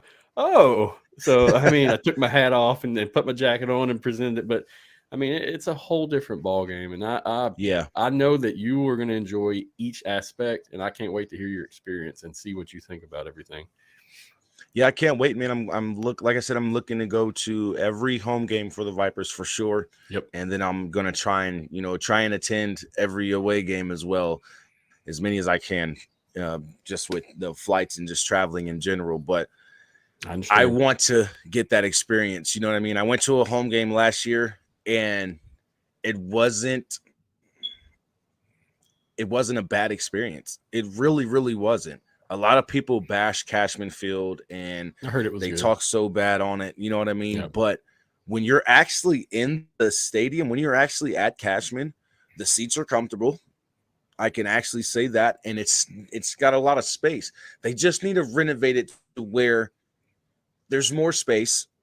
Yep. There's more things going on as far as, more seating, an actual booth for, the offensive coordinators and those guys. They don't have to be on the sideline. They can actually be in a booth. You know what I mean? The commentators from ESPN will actually be in a booth. They don't have to just make some makeshift booth up for them and hope that these guys don't collapse in the middle of the presentation. Wind blowing, blowing them off. Yeah, exactly. You know what I mean? So that's one thing that I feel that they just need to improve on with Cashman. But other than that, the Viper Pit is going to be lit next season, and I'm going to make sure of it. I'm going to be there for that, dude. And I'm hoping that the renovations that are going to be supposed to be made this offseason really affects, in a positive way, affects how the fans look at the team now, affects how the city looks at the team, and actually gets them to start backing the team and supporting the team. Hell, even if I got to go to the TV channels myself, even if I got to go to the local news stations myself and get in contact with the sports guys there myself, I will do so, because I know that's another aspect of helping the league grow and helping the league get recognized. So that's another plan of mine. Big question. Everybody's wondering. 8-1. Oh, I think we're just looking at a schedule release, more or less, as well as putting a date available for tickets to purchase. Now, I may be wrong, but we're not looking at expansion already, guys. It's too early, and we lost money last year, most importantly. So they're going to have to recoup some of their cash before they just expand more, first off. Right. But yeah, I believe that we're probably looking at the schedule release and maybe a ticket purchase date. I don't think the tickets will be available for purchase per se, but I think they'll make a date that they will be. I mean, coming in last year, like I said, if I remember correctly, you could buy season tickets a couple months prior to most games except Vegas, if I remember correctly. And then, but single game tickets, you couldn't purchase them. You couldn't buy them. You had to wait a month before the game started to get your tickets because the schedule wasn't complete. So I think they're really putting in the puzzle pieces now to make that a success and get the ticket sales driving 6 months before the game start instead of 6 weeks before the game start, so that's how I feel about it. Get the tickets on sale now, so that way more fans are ready to, get involved and purchase tickets early for the games. I get that. Exactly. Okay. Now, XFL Combine prospect and invitee and participant Lakobe Tucker was in the X Fan show yesterday, and he kept winking at the. Now we know expansion's not coming anytime soon. We both know this as insiders for the XFL, knowing the information that we do know about the XFL and what's going on and all this other stuff. We know that if expansion were to come, it'll be in the 2025 season. We all know that. Lakobe keeps hinting at the LA Wildcats and an expansion in 8-1. Like, I could see an announcement being made. Just hear me out. Go ahead. I could see an announcement being made saying, hey, in 2025, this team and that team will be coming back to the XFL or joining the XFL as an expansion team. I could see that. Do you feel the same way? Could you see that being a possibility of a somewhat announcement on 8-1 and be part of the announcement, not the full bombshell, but because they're trying to make this announcement, they're trying to make it seem like 8-1 is just going to be some huge bombshell worth of an announcement. You know what I mean? Mm-hmm. So is it possible that 1 to 2? Well, they have to do 2. They can't just add one. I was about to say, yeah, I was going to add that. You think 2 expansion teams could be announced as a possibility of coming in 2025, and that be part of the 8-1 announcement? Because there's players and not so much personnel or coaches, but a lot of XFL players are winking at this whole LA Wildcats and maybe a possible San Diego team. That'd be nice. The 2 successful places. People didn't like LA, but I thought LA is a great spot, especially when you want to get the word out. So, but yeah, man, there may be a chance. I feel like they're not going to put all their eggs in one basket. Personally, though, I mean, they're going to build on hype and excitement, and they're gonna put out news, but they're not just going to throw a trash bag load of stuff at us at one time. I feel like it's going to be, spaced out and done adequately. Now, do I work there? No. Do I know the information truly? No. All I look at is articles, opinions, other people, writers, journalists, that in the business aspect of, hey, they've got to make money. Exactly. But I'll tell you this personally, if they do release those, I really hope that the infrastructure, such as where they're playing, who possible coaches might be, and stuff like that will be released also. Because if they don't release that info and they just say, hey, we got 2 teams coming, we don't know when, maybe 2025, I feel like that's going to shoot them in the foot a little bit. Almost like the Vegas situation. People don't want to wonder. They want to know what's going on. They don't want to wonder. Well, and they don't want to talk about where San Diego going to play at for 6 months or to a year while they discuss it. That's stuff that we got to know to make sure and know that it's a serious game and we are going to be serious in implementing these new teams.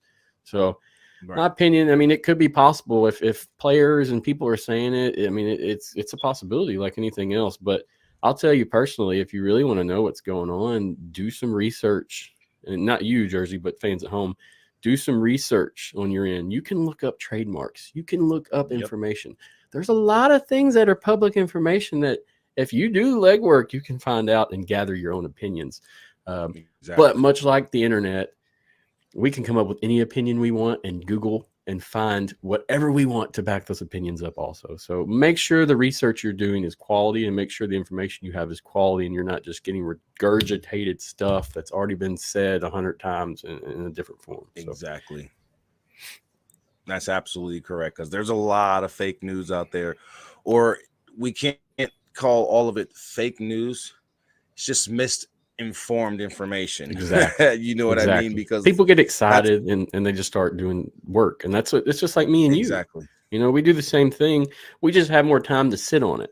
I post a lot on socials and I'm really active, but most of my stuff is retweeting information or taking pictures to present that information. I try to keep my personal stuff and my opinions in the background so that people can really gather their own beliefs and thoughts on these subjects. And so that's it. And you're right 100%. I mean, but like I said, man, it's possible and it could happen. And if it does, awesome. I'm going to support it too. Let's just hope that it's set up correctly and ready to rock. That's my biggest thing. Like you said, announcing 2 teams and then not giving us a coach, not giving us a possible update on information. Even if they were to, I'd be okay with them saying, hey, we're going to be bringing back, let's just say, for instance, because San Diego's just a hypothesis. And it's just people just putting out what could be possible. I'm not going for this. I'm not saying, hey, this is going to happen or that's going to happen. It's a hope that in 2025 we get 2 expansion teams. As a fan, you know what I mean? It's a hope. It's a wish. We may be able to pull it off. But if they were to announce something like this for the future, like you said, it has to be done correctly. And even if they were to say, hey, in 2025, we're bringing back the LA Wildcats, but we're also going to bring a second California team in and put them in San Diego. Right now, we're working on getting a location for these teams to play, and we're in the process of talking with different head coaches for the potential job. I'm fine with that. That's what I mean, and that's 100%. I mean, perfectly fine with that. A plan of action, and then you're telling us some of the details. I mean, that perfectly cool. Yeah. That's awesome. I'd be okay with that. Like the Vegas situation, I mean, that was really uncomfortable knowing that there was a game being played and the whole season being played, and we didn't know where. We had no idea what was going on. That made me worried for the league coming in. I mean, to be honest with you, that was a big red flag for me. They worked it out and they got it worked out. They did everything they could to make it happen. And like, I don't hate on it too much. I mean, you saw that first game. I mean, the field conditions were awful. Afterwards, terrible. Improved. We were fine, but that first game, week after week.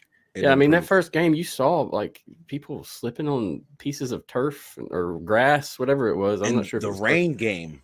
That's what I'm talking about. Worse. This Jordan Ta'amu, if I remember correct. I remember watching him fall. I mean, the field goals couldn't be kicked because the kicker's sliding out from the grass.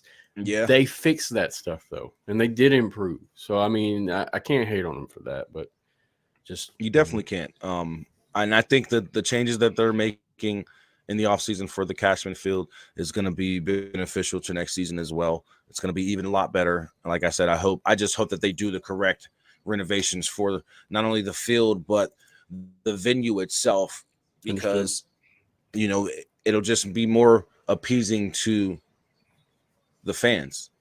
Yep. You know what I mean? If they renovate it to where it says home of the Vegas Vipers, you know, welcome to the Viper Pit, home of the Vegas Vipers, and then of course the Las Vegas Lights play there as well. You know what I mean?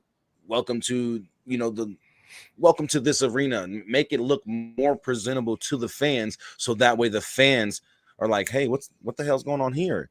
Exactly. There's a lot of noise going on here. Exactly. You know, these people are driving past and they're like, well, what's going on? Oh, it's the XFL Vegas Vipers game. Oh, really? And it's loud like this? Oh, well, let me come in and see what it's all about. How much are the tickets? Oh, well, it's game time. So here, it's a $5 ticket now. Really? Okay, let me join. Yeah. You know, and now people are going to start popping in. And the next thing you know, they'll have tickets for the next game before the game instead of, coming in halftime just because they heard all that noise and they're wondering what the hell's going on, and they see, oh, the Vegas Vipers is a professional football team in the XFL. Now Vegas has 2 football teams. Awesome. So I'm going to personally root for every single team in this league to not only succeed, but to have that fan base. Yes, sir. I was just going to say that. Yep. Because that fan base is so important, especially with the type of league that we are, and especially with our league heads saying, this league is about the fans. This league is about what the fans want. This league is about that misunderstood player who didn't get the opportunity. So if that's the case, listen to your fans and give us what we want, which is fan engagement. And going to podcasters like myself and yourself and the B-Hawk Live guys and the X-Fan Show guys and Rough 'em Up and everybody, and have us be the voice of your teams. Have us be the voice of your league so that we can bring in the fan engagement. Just imagine that. What are your feelings about that? I've brought this up in a couple podcast shows recently. How would you feel, or do you feel that the XFL should reach out to us, to podcasters like us, to help bring that trust back from those fans who lost trust in our league, and just to bring in new fans and new people to the XFL itself? You know, to be honest with you, coming in, like I said, I started this as the podcast, the XFL Insider Podcast. I wasn't with a news group. I wasn't with anybody. And I had no traction coming in. I could not get people to answer me. I could not get calls back and nothing. When I switched over and started being represented by Ambush and covering for Ambush, all that changed. My credentials were approved. I had direct communications. I get press releases. There's a lot of things that changed. So saying that, now you got to understand that this stuff we're doing right now, this live streaming, it's not new to us, but to most people, it's still a new thing. This popularity is going to grow as time goes on, and people are going to love this kind of informal discussion type interactivity. But I think really the XFL is just, they want to know who they can trust, and they want to make sure that what we're saying actually represents them in terms of their league, and that we're not out here clout chasing or trying to make a bunch of money or selling events to make cash off of their name. So, you know, I feel like there's a lot of different factors and aspects in that to say that, but man, I would love to be implemented. I would love to be included in some of these conversations as my podcast. I've reached out, and like you said, this is a hard lesson I've learned, is you don't reach out to these people in the XFL and get interviews. You know why? Because the XFL has to approve those interviews. So even if you do go talk to Dr. Blevins, if you message him on Twitter and he says, yeah, I'll interview with you, guess what? If you didn't get approval from the XFL, they'll shut it down. It's happened to me before. More recently with Dave Bowler with the DPP for St. Louis Battlehawks. Huge interview. Super excited about that. I was going to get him on and just ask more about players, combines, and the showcase. All that's good stuff, but it got shut down. That was on me as a media aspect. That was on my end because I didn't know that there was a procedure to properly speak to these guys. I thought we were just trying to talk, you know. I thought it was just discussions, but no, you have to do this correctly, and you have to be established. You have to have some credentials. You got to have a resume. There's all these things. So what, like I'm saying, I love that, but I think really they're going to have to, they're waiting, they're watching. They want to see what people like you and me do, what the X-Fan Show does, the Marcast. They're not just going to willy-nilly, you know, agree to jump on board with us until we show that we're jumped on board with them, and we're not doing it just bringing something to the table. Exactly. So I do feel you, and I understand, and being a podcaster on this end, I mean, I'm right there with you. Like, holler at me. I got you. Whatever you need, XFL. But at the same time, I see it from a fan standpoint a business standpoint, I'm sorry, that they've got to do things to protect their image, their property, their game. You know, one wrong brand. Story from me or you, it may not be anything until it is something. And then it's a news talking point that we're all, that they're bashing on the XFL for something we said because we're representing them. So need be, like I said, I think it's just complicated in that terms. I think with the added addition to Josh, we're going to see more of our style type of stuff come up. In ESPN, for example, I mean, you could see how they've gotten rid of a lot of their personalities. And I foresee a lot more of these type shows, which there already are, coming through and taking place. I mean, you can tell if you watch ESPN, they're using the same software me and you use for our shows. They're doing the exact same stuff, brother. I mean, the only difference is we're not professionals trying to make money. We're here to do it for the love. So, I mean, like I said, I'd love to see it. I'd love to be more involved. But if you can't do it from that podcast level, do like I did. Take a step. Look at your avenues. Look at what you can offer, and reach out through different windows. And it worked. They knew I had a podcast, and they knew that I did the podcast weekly about the XFL. Now, that had nothing to do with my coverage with Ambush Sports. Those are two separate things. So just keep that in mind going into your future. Either way, I mean, XFL, I got you. We got you. Just let us know. We got you. Yeah. We got you, XFL. You keep putting out content. You keep getting engaged. Be positive. Don't make them look bad. I guarantee you they're going to have more respect and know what you bring to the table. Now, I'll tell you, back last year, like February, March, my Facebook was popping, man. I mean, I had engagements. Now, we weren't getting a whole lot of follows and likes, but engagements. And that means people saw my posts and interacted with them. I was getting anywhere from 500,000 to 1 million or more engagements a day. And that's for a month or two. And so that's huge. And I got a picture of that. Let's see if I can send it to you on Twitter real quick. That's for a month or two, bro. I mean, that was every day. And I've reached out to numerous windows within the XFL, just being like, hey, this is what has been happening. I really have a lot to offer, and I haven't heard anything. So, I mean, I get it. But then again, I get it on their end too, because they don't want us to make their product look bad. Let me see. And I completely get that. I completely get that. And now that I get a different perspective from someone, and I basically get an answer to that question, it gives me a different outlook on how I would have looked at it as well. You know what I mean? And I completely understand what you're coming from, or where you're coming from with that, because again, they got to protect their brand. They got to protect their image. They got to protect the league itself.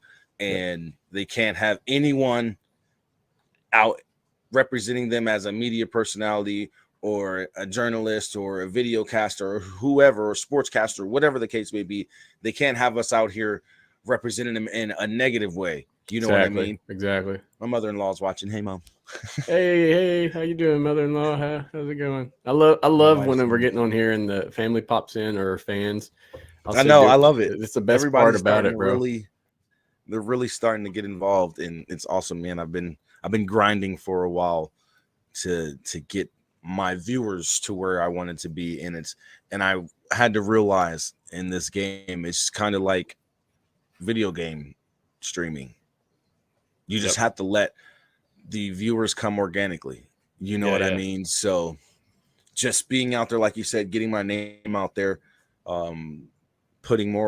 keep putting out more posts, and, having everybody engage with me that way, I think it's going to help me grow. And, interacting with guys like you,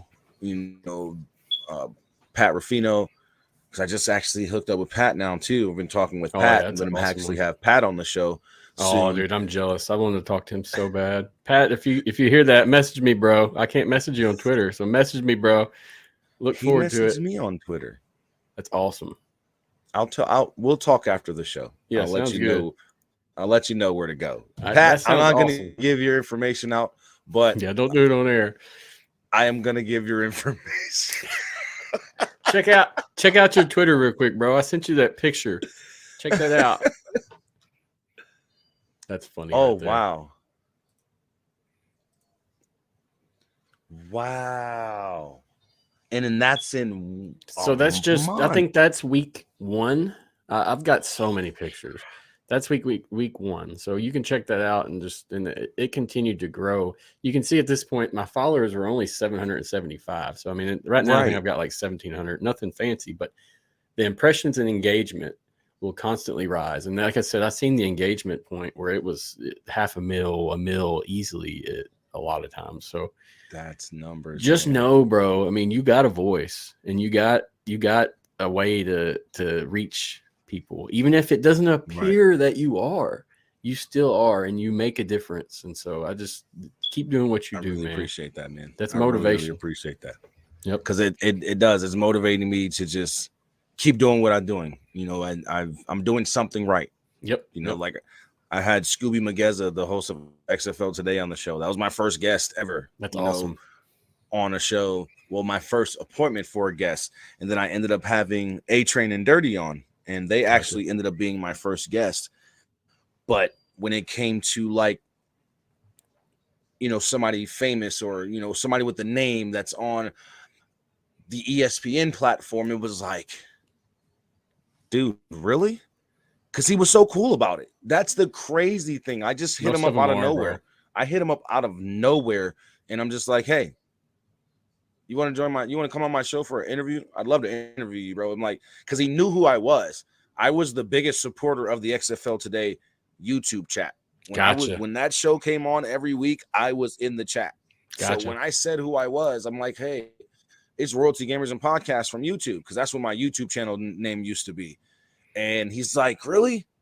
What's up, man? How's it going? And I'm like, you remember me? He's like, dude, your name was in the chat every single week. He's like, there's clips of me saying your name from the chat on the show. And then I went back and watched the episodes of the show, and there's really clips of him saying my name. So I went and actually made some clips of that and posted it. But, you know, to have him on the show as a second guest overall, it was super cool. It's like, I got an ESPN host that was just so down to earth and so nonchalant. And it's just like, bro, where did this come from? You know what I mean? Like, you're just one of the nicest people. Gridiron Nation, my boy Gabe said, I shared a post the other day that said, keep promoting yourself. Even if you get 0 likes, somebody's seen it. For sure. And that's definitely 100% true, man. No matter what you post, eventually somebody's going to see it and somebody's going to share it. Yep. And I think that the more I just keep pushing, the more I keep interacting with you guys from all aspects of this XFL community, if I just keep engaging and promoting myself, you know what I mean? And not only promoting myself, but promoting you guys as well, because the more I retweet your information, the more my people see it. That helps bring viewers to you, you know, and the whole nine. And again, guys, if you guys want to follow the XFL Insider Podcast Show, the links are right there at the bottom, at the ticker, YouTube, Facebook, and Twitter. You guys can go and check out the XFL Podcast Show, or excuse me, the XFL Insider Podcast Show, and check out Matthew Tyler and the different guests that he has on, man. He's a great podcaster. He's a great XFL media personality, and he's done this. You guys have seen it. I've showed you the pictures. He's done this. He's actually been to these games. He's actually got that press pass to say, hey, I can go on the field and go and talk to Luis Perez. I can go on the field and go and talk to Coach Buckley. I can go on the field and just have that access. So you guys definitely go check out the XFL Insider Podcast. Go follow him on Twitter. Go follow him on Facebook. And make sure you guys go and subscribe to the YouTube channel so you don't miss out on all the episodes. Oh, for sure, man. Also, anywhere else that you'd like to have anyone follow the XFL Insider Podcast, or for your audio broadcasts? Are you doing them just now on YouTube again? No. Everything is put out on every network. So, I mean, any major podcast network, you should find the podcast audio versions. Like I said, we started in season. That was the XFL Insider Podcast. Now the show has evolved into the XFL Insider Podcast Live. So they are two different products, two different offerings. But really, I mean, any Spotify, Google, Amazon, I mean, it should be everywhere possible. 8 to 10 different main podcasting networks. Like I said, that's just the audio. YouTube, you can find everything and more. You just kind of got to look. I've kind of tried to put everything in the featured section, but you know, I just started working that YouTube a couple weeks ago. I really didn't care about it too much initially. Now it should be beautifully set up, but I was really more about Facebook and Twitter. I have an Instagram also, but I don't really have much going with it. I've tried to post pictures from the season. I mean, I took thousands of pictures, dude, when I went. I got a nice camera. Got some really good shots of different things, but due to the podcast and due to the traveling and due to life, I had no time to work with the photography aspect. So trying to update the Instagram. There's not much going on it right now because Instagram only lets you post so many pictures at a time. So like it'll do like 100 a day, and that's all you can post. So I update it when I can, but working through there. But yeah, man, appreciate you having me. Follow me on anything, guys. If you need something, you want to reach out, you got a question, you want to see a collaboration, like I'll hop on Jerzey Show anytime. Great company. Appreciate you, Jerzey. Now I'll say, before we hop off or whatever, I just want to, Dr. Jen Welter from, you know who she is? Yes. So, I found her on Twitter the other day, and I was looking through her stuff, and it goes into what you were saying, man. She has a tweet she shared: collaboration or competition, choose wisely. It goes into what you say, though. I mean, if we want this to be successful, XFL in general, we all got to work together, whether it's a low-level podcaster or an ESPN announcer. I mean, those are all aspects and things that need to be covered. So work with everyone, talk with everyone, keep doing what you do in Jersey, keep collaborating. That's the best thing I've found so far, making these connections. And once people see you're showing up, you're consistent, you're going, they're going to keep following you, bro. And you're going to get more respect. When I first come in, I feel like I had zero respect, bro. But now it's a lot different. So yeah, it definitely keep up your attitude, man. Keep your up your work. Name is out there. Your name is definitely out there. Appreciate that, brother. And I look forward to the future and what you offer the sport and the league.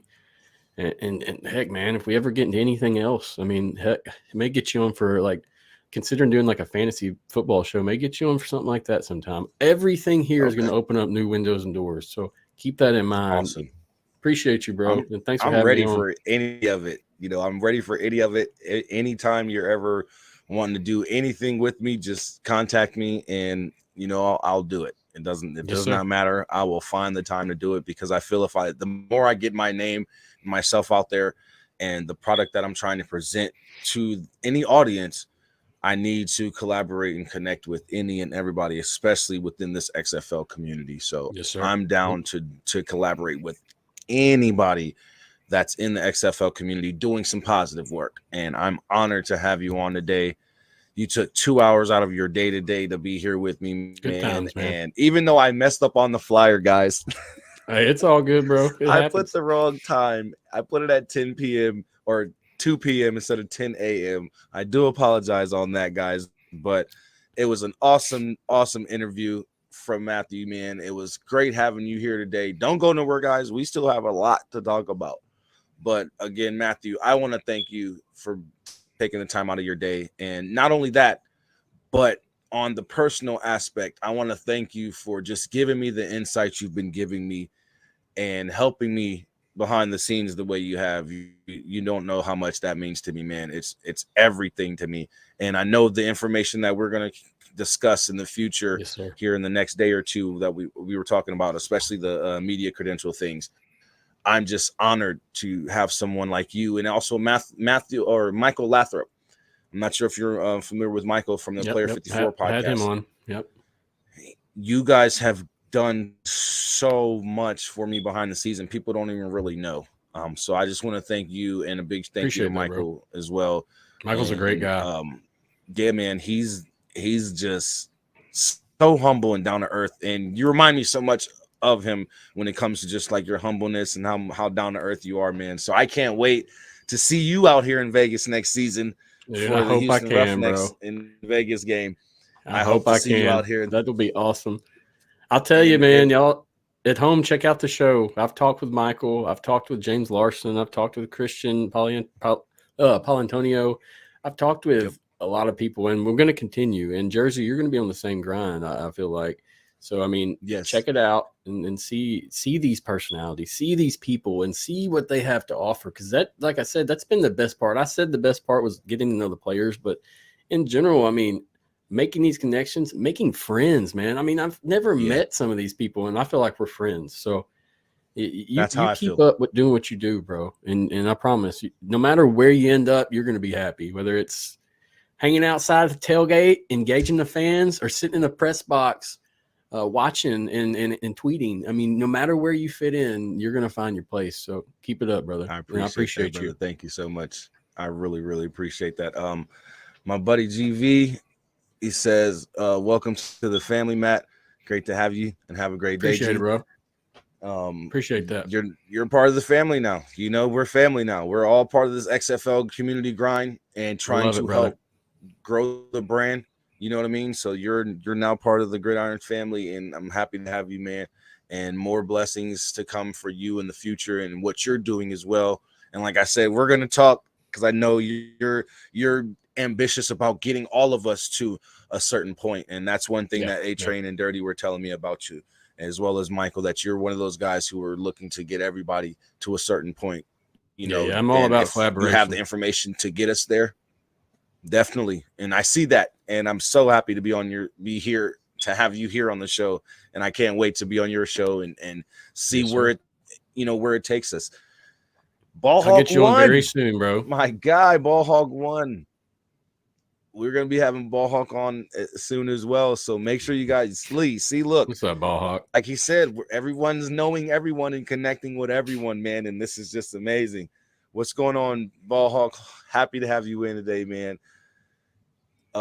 Before you go, Gridiron Nation representative and owner, my man Appreciate Gabe that, man. Garcia says, much respect to you, Matt. Keep doing the big things you're doing. Hey, I And see you too, guys make Gridiron. sure.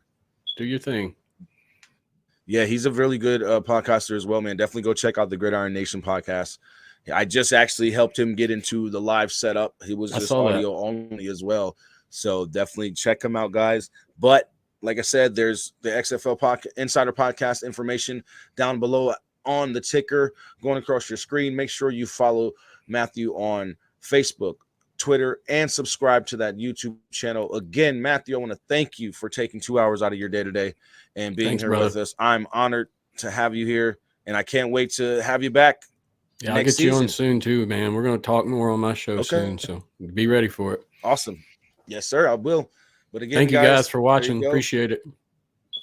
Matthew Tyler, everyone, host of the XFL Insider Podcast. Again, thank you, brother. And until next time, I will talk to you soon. Yes, sir. Have a good one. You too, brother.